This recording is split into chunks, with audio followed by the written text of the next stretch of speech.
Welcome to another one.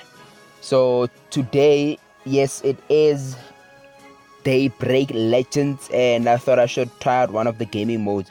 So today what I'm going for, you can actually ride around the world and whatnot and find events or quests manually. Just tap on the relevant people. Like if it's a mage, you will tap on battle mage and she will take you into arena, for example. So today we are going to try the Abyssal Raid, which is something that I do qualify for at the moment. I need to get to level 65 before I can complete other quests and maybe move on to other gaming modes. So my title, or the title that I have at the moment, is Tower Scout because of the endless tower that I have been doing. So this is the Abyssal Raid. This is the first stage. I have my light line. Previously I did not have my light line, and my light line seems to be making things a lot easier. So let us go ahead. This mission is on full auto. That's what I love again about this game. The full auto still feels like you are playing yourself, so you are not really missing out on much, and you can catch up on things like collecting red packs, for example. No, I'm joking, guys. You can catch up on things like the world chat, all the different channels, your world, your guild. Check out what's been going on while it's still playing in the background. So what's going on? It seems that I'm still not done. So that's actually my light line special move, and it has a 3 second cooldown, which is, I think, a lot. It is way too much. So yeah, let us go ahead and see how I do in this battle. So I did not go ahead and create a new character. I'm still sticking with my mage because I thought my mage was getting weaker. It was just that I needed to level him up. So as you keep leveling up your character, they keep becoming more and more extraordinary, you know what I mean? So yeah, that was pretty amazing. So I think a lot that I have been seeing in the community, this game creates a lot of co-op play or a lot of team play and so forth, you know what I mean?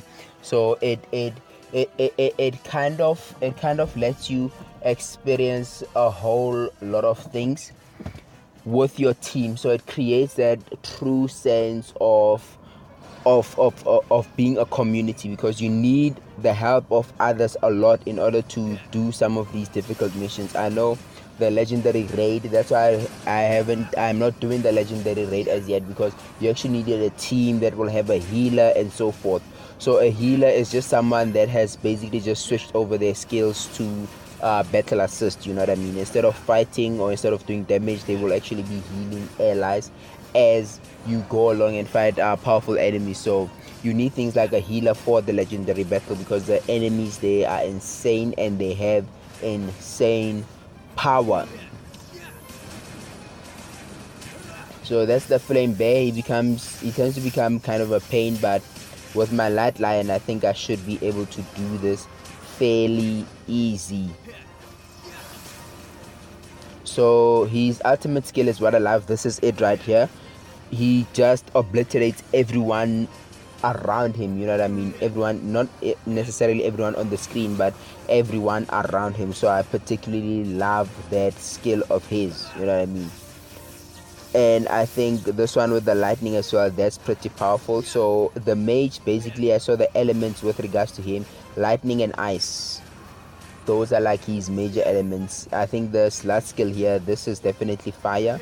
This has to be fire. So there are a lot of variants, you know what I mean? The war pets as well, you get to get different war pets that give different effects or that are adapted to certain elements.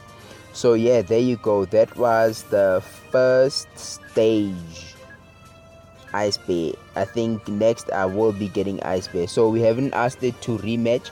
We are going to go back to the castle, I think, or go back to our world. And yeah, that was the first stage of Abyssal Raid. Let us go check out the next stage. So the next stage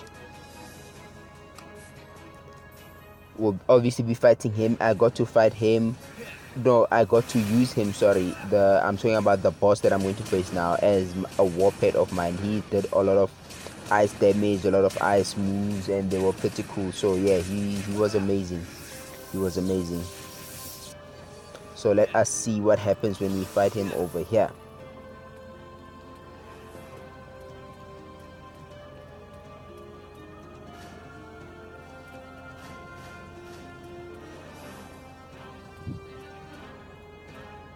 Okay, these spiders are annoying. Why are they even here? Because they don't really pose any sort of threat, so these are just like time delaying tactics.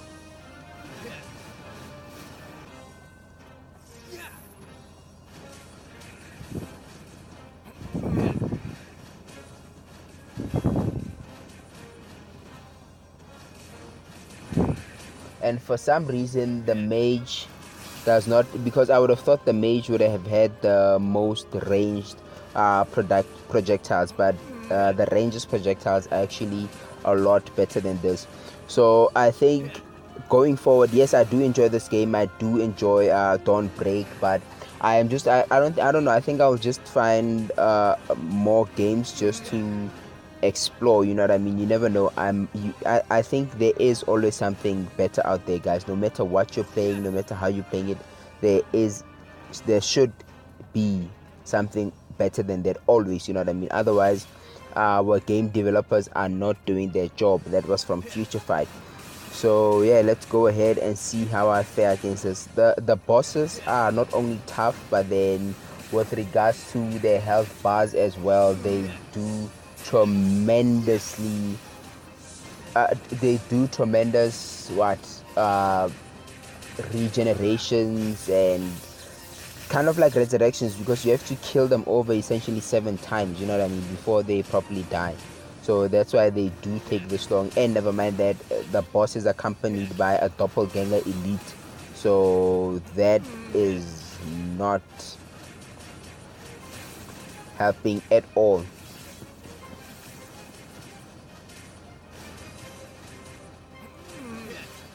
Okay, he's taking a bit longer than expected, yes.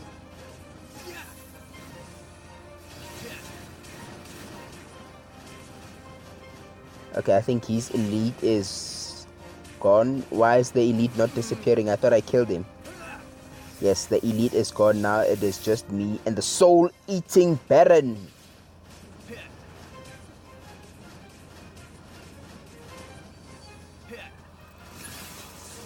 I don't think my ice attacks are working on him, because he is also essentially an ice element fiend, if you can call him that. I love the fact that he's using a scale. It's not something different, but it's actually the puppeteer's weapon as well, you know what I mean. So I guess maybe him and the puppeteer would make for a potent combination. I don't know. I'm not using the puppeteer. Maybe you guys that are using the puppeteer can let us know. I wish I could actually get Ice Bear. That's I think a war pet that is worth getting. I hope I do get him soon. If I don't manage to get him today, obviously, but I won't get him in the video. So yes, let us move over to the third one. Actually have nothing to claim in the store as of yet, but yeah. So this is the third one. I haven't actually played the fourth one, so it's going to be interesting to kind of get a whiff of what the fourth one is going to be like.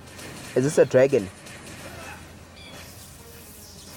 Looks like some sort of ice elemental phoenix. That's another thing in this game. The one or the class of enemies that I hate fighting are birds or dragons or flyers, you know what I mean, because for some reason they seem to dodge a lot and your attacks don't reach them as much as you would think they would, you know what I mean. So those are the class type enemies that I dread being in combat with or battling, and those are the winged ones. For some reason my mage is not moving automatically. Okay, there we go. He's back on. He's on full auto again. So yeah, man, that's it. Daybreak Legends, what can I say about the game? Anything to complain about? No, nothing at all, you know what I mean. For me, Daybreak is almost like reliving the first or the early days of Daybreak. It is an absolutely amazing game. The only thing that discourages me about Daybreak is, of course, that unreleased version. I wish they would bring out an official version, but they have not. So with Daybreak Legends, this is their official version. There's not a beta, or they're not testing it out on anyway. This is like their official version, you know what I mean. So I think for me that's pretty amazing. Are there people that cheat yet in this game?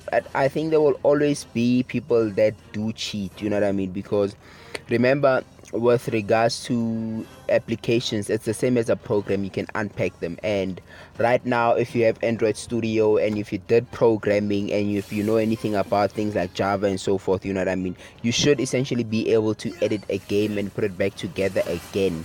Whether it will connect to their servers after that, that's something entirely different. But I think if you can edit a game, you can also change some of the parameters to make it offline. That is possible. I've seen that is possible when you do edit applications, you know what I mean? Because simply because I'm doing some app development, and that's how I know that you can unpack them and repackage them again. I do not advise that though. Like, games are there to be enjoyed, so if we all start doing that, then it is no fun. That's the disaster that overwhelmed, I think, Eternity Warriors 3 and Eternity Warriors 4. There were just too many people cheating, and the game did not become fun anymore. So okay, the Phoenix, okay, so it is exactly that. Ice Phoenix, slowed Ice Phoenix, that's the name of the boss's assist.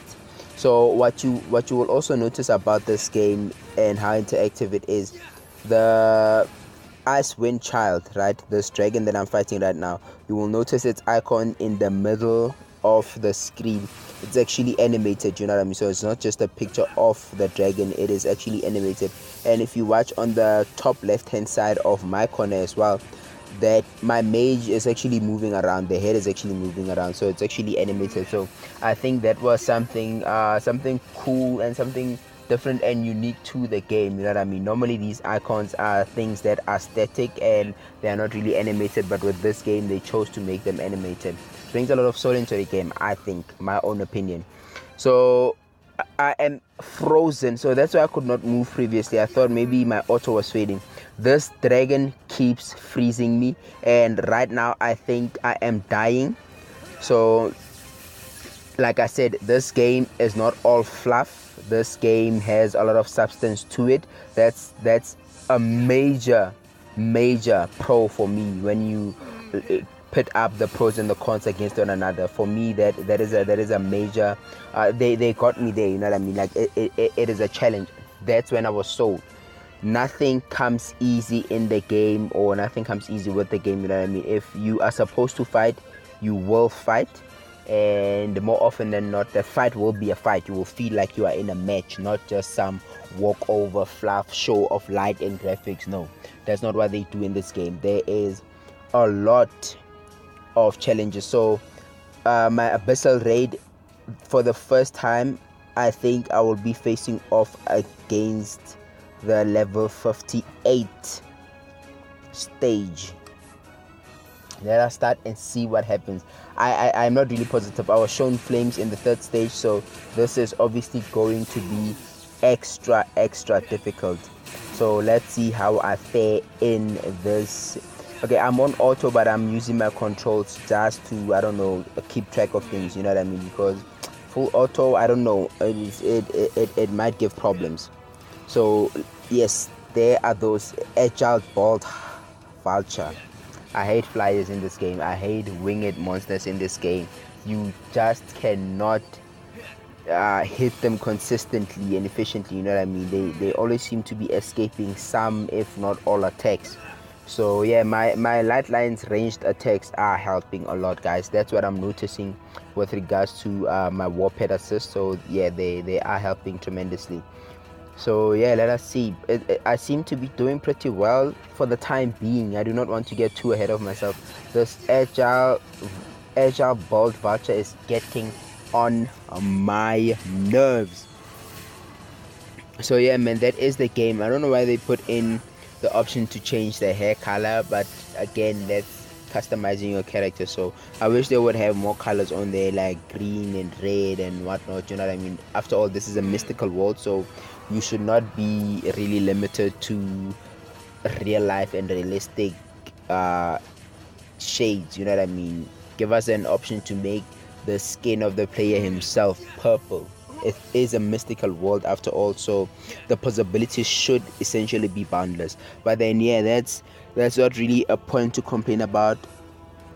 So you will notice also, if you go to an event, you get that opportunity to post up the event that you're going to so that people can join. So if you tap on that event, you will automatically send a request or an invite request to the captain that created that gaming I don't know, session, you know what I mean, for things like your endless bounty.